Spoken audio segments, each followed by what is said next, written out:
کنفرانس پیش به سوی جمهوری دمكراتيك با حضور شهردار رودی جولیانی 30 فروردین 1405 19 آوریل 2026.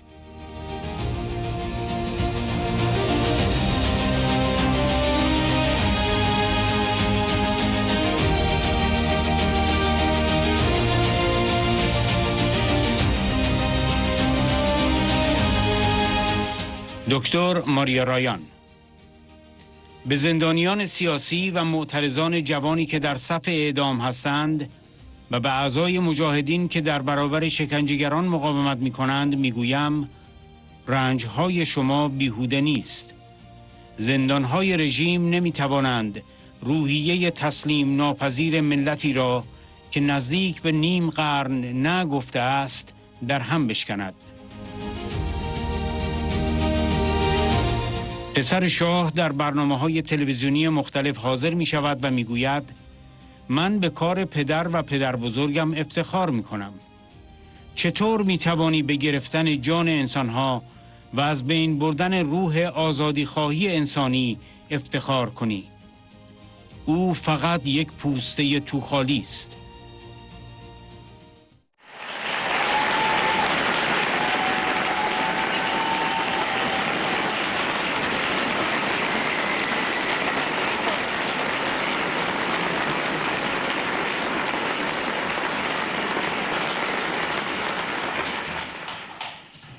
Thank you, and thank you for the wonderful welcome. It's overwhelming. To my people in Ashraf 3, I will forever, forever be bonded with you, and I look forward to returning. I come today to speak of some hope, but we do have to look at the past. And I haven't lived your history, but I'm a student of your history, and it has touched me dearly. And again, I want to say to the brave dissidents and resistance units in Ashraf 3, your courage is inspiring. To the courageous MEK resistant units within Iran, don't stop fighting. You are remarkable, and you have history on your side.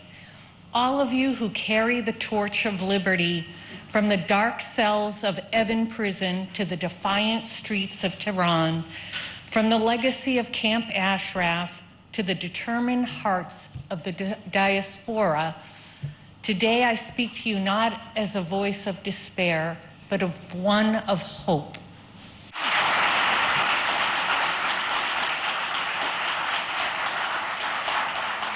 Again, you know your history better than anybody, and I do live in the United States of America.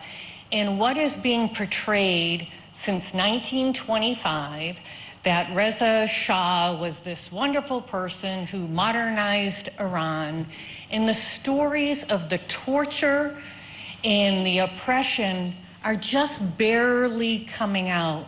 So Mayor Giuliani and I spend a fair amount of time on our TV shows talking about that history to educate, because nobody wants to go back to that. We want a better Iran. But we know under Reza Shah that his repressive policies included brutal tribal suppressions in the 1920s and the 1930s, targeting nomadic groups. These actions brought economic despair, famine, disease, and heavy loss of life. In 1935, troops of his opened fire on protesters at the Imam Reza Shrine in Mashhad, killing dozens and injuring hundreds. Executions of opposing tribal leaders were a frequent occurrence. Well, he was forced to abdicate in 1941, and Mohammad Reza Shah, his son, succeeded him. But it was more of the same and sometimes worse. I've met many people who now live in the United States of America who lived in Iran at that time and were imprisoned or tortured. And we are trying to get that message out, because the son of Shah is going on a variety of television shows saying, I'm really proud of the work of my father and my grandfather. How can you be proud of killing human life, trying to take away the human spirit that desires freedom? He's just a paper shell, but he's being propped up from Tehran, and that's where it's from, the brutal regime. Just like the propaganda against MEK, it's all from Tehran because they're afraid of you. They're afraid of what you stand for because you don't back down, and that's admirable.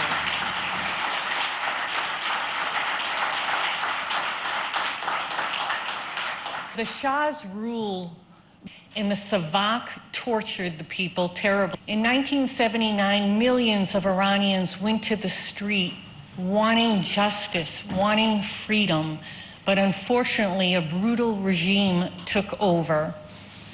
And many of you mentioned today, in 1988, the fatwa that brutalized and killed over 30,000. 30,000. One life is too many. 30,000 men, women who were slaughtered. And they would go around in their death commissions in the prisons and say, do you renounce the MEK? And if they said no, they were hanged.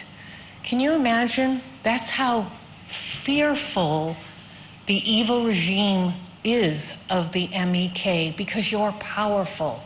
You're powerful in your spirit and your desire for liberty. But here is the truth that kind of terrifies them. They're losing, and they know it. They're losing control.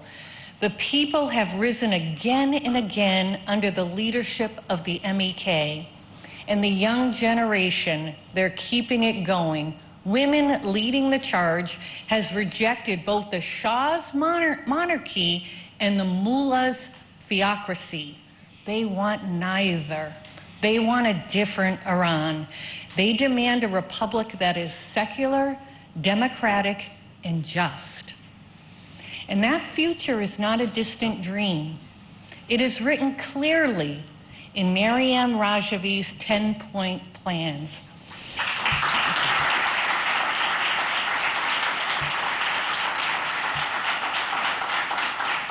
It is a roadmap that is crafted with thought and precision. And you have been an inspiration to all of those around you and to me as well. Your courage after all this time, and you just keep moving forward. You are a remarkable leader.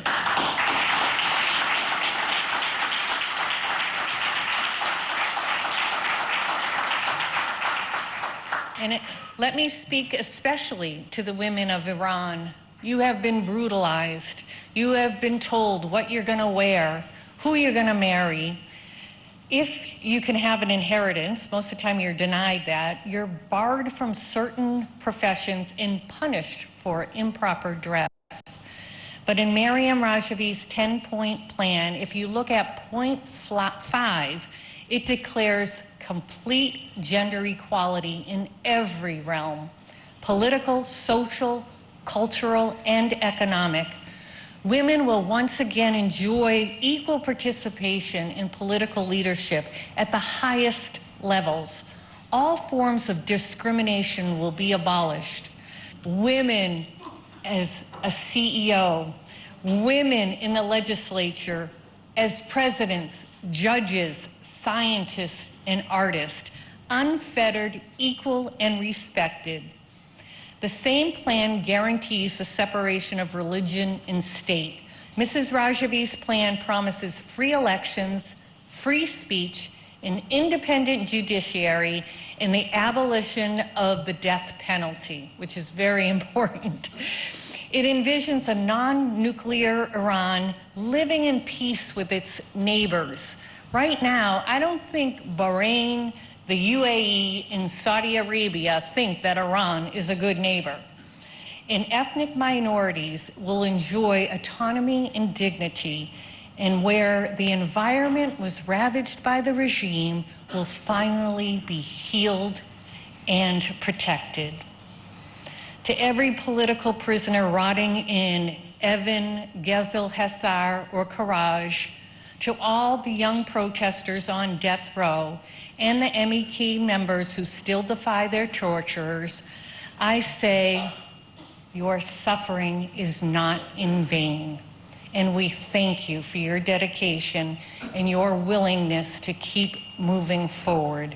The regime's prisons cannot hold the unbreakable spirit of a nation that has said no for nearly half a century. So to the MEK resistance units in Iran, and this is key. So Reza Pahlavi can say he's the answer and he's got nothing behind him. He's got a relationship with the IRGC, which is corrupt and evil. So to all of you, to the MEK resistance units, to the mothers who unfortunately had to bury children but are still returning to the streets, to the workers who go to the streets risking being fired or punished, and to the students risking expulsion, you are the architects of history. Thank you for what you are doing. The mullah's empire is cracking. In 2018 in Washington, D.C., I said, I will see a free Iran in my lifetime, and it is now right there. This is an exciting time. The day is coming when the green, white, and red flag of a free Iran will fly again, not over a palace or a theocratic fortress, but over a democratic republic where the people's vote matters.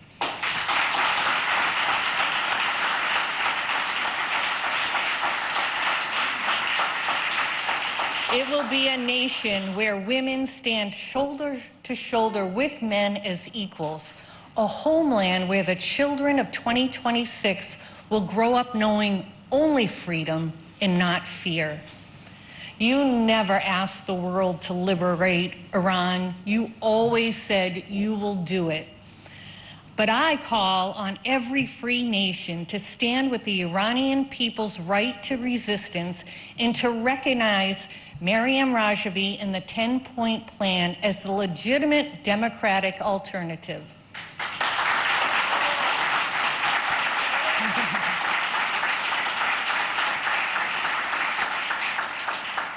So stand tall, my brothers and sisters.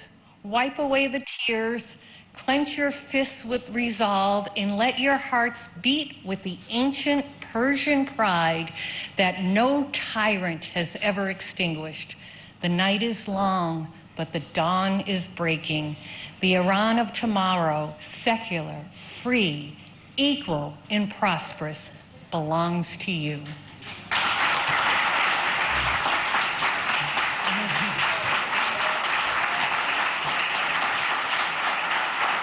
Thank you.